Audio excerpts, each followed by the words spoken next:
안녕하세요. 오늘 함께 살펴볼 자료는요, 최근 정치권에서 정말 뜨거웠던 주택담보대출 규제 관련 기사 두 편입니다. 네, 정부가 대출 한도를 줄이면서 뭐랄까 서민을 두고 양쪽에서 굉장히 격한 말들이 오갔죠? 맞아요.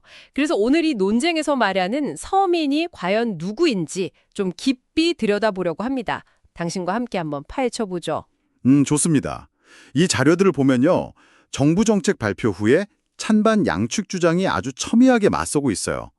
특히 여기서 서민이란 단어가 어떻게 쓰이는지, 그리고 이게 실제 많은 분들의 삶과 어떤 관련이 있는지 보는 게 중요한 것 같습니다. 네, 그럼 일단 정부가 왜 이 대출 규제 카드를 꺼냈는지부터 짚어볼까요? 표면적으로는 그 갭 투자를 막겠다는 거죠. 네, 맞습니다.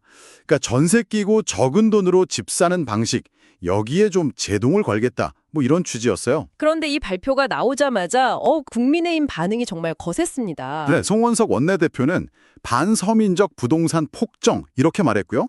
폭정이라는 단어까지. 네, 그리고 나경원 의원은 서민 퇴출령, 희망박탈 선고 이런 표현까지 썼죠. 와, 굉장히 강한 표현들이네요. 박성훈 원내대변인도 주거 사다리 걷어차기라고 했고요. 그렇죠.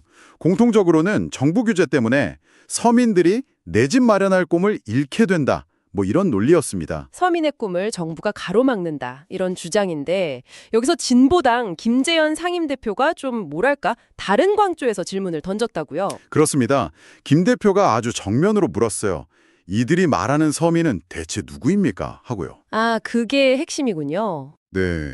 그러니까 6억 원 대출을 받아서 이자도 내고 또 나머지 집값은 현금으로 가지고 있을 정도면 그게 과연 우리가 생각하는 서민이 맞느냐? 이 질문이죠.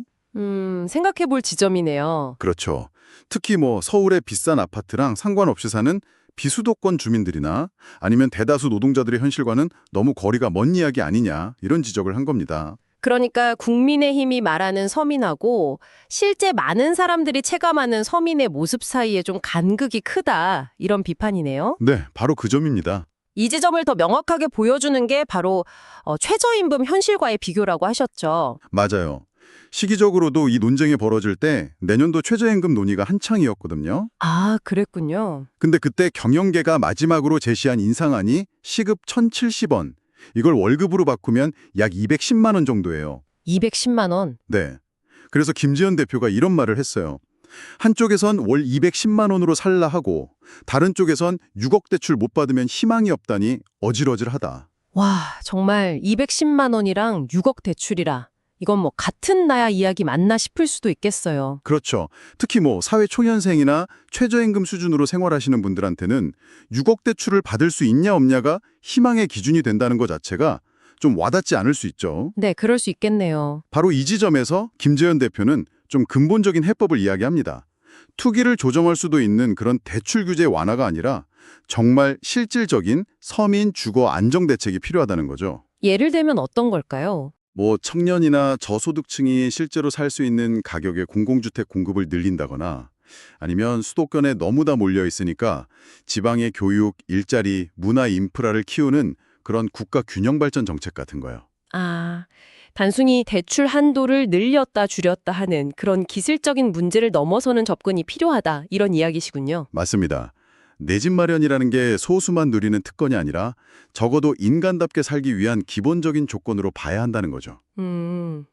그러니까 최저임금을 받더라도 안정적인 집을 기반으로 미래를 좀 계획할 수 있는 그런 사회 시스템에 대한 고민이 필요하다는 목소리입니다. 오늘 저희가 살펴본 이 자료들은요, 주택담보대출 규제라는 하나의 사건을 통해서 우리 사회가 서민을 어떻게 보고 있는지, 또 그분들의 현실을 얼마나 제대로 보고 있는지 한번 되돌아보게 만드는 것 같습니다. 네, 6억 원 대출과 월 210만 원.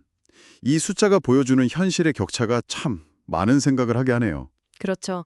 주택 소유 능력이나 소득 수준의 양극화 같은 더 근본적인 문제가 이 논쟁 뒤에 깔려 있다는 걸 보여주는 것 같아요. 맞습니다. 단기적인 처방보다는 이런 주거 불평등이나 소득 불균형 문제를 어떻게 해결할지 좀 더 긴 호흡으로 사회적인 논의와 합의가 정말 필요해 보입니다. 이 이야기를 들으시는 당신에게 안정적인 삶이란 어떤 의미인가요? 또 우리 사회가 다음 세대에게 정말 물려줘야 할 기회는 어떤 모습이어야 할까요? 한 번쯤 곱씹어 볼 질문인 것 같습니다. 다음에 더 깊이 있는 분석으로 찾아뵙겠습니다.